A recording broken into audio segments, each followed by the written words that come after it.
Bekleme işgahxanamızda hep yeni iş jarayonlari. Bu yoqda krasiya tayyorlanib ketishimiz. Bir de işle ustonovkaga. Bu Qoraqalpog'iston 50 kalaga Bekistan Black Door eshigimiz domofon qo'yilib turibdi.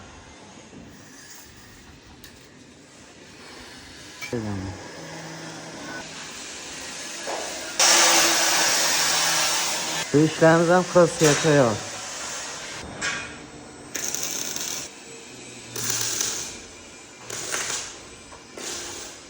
Ustonovkaga tayyor ishlar. Her bir eshikka kras yurmasdan burun gatek so'yib, keyin ustidan qurutilib, yaxshilab, keyin krasiya so'yiladi.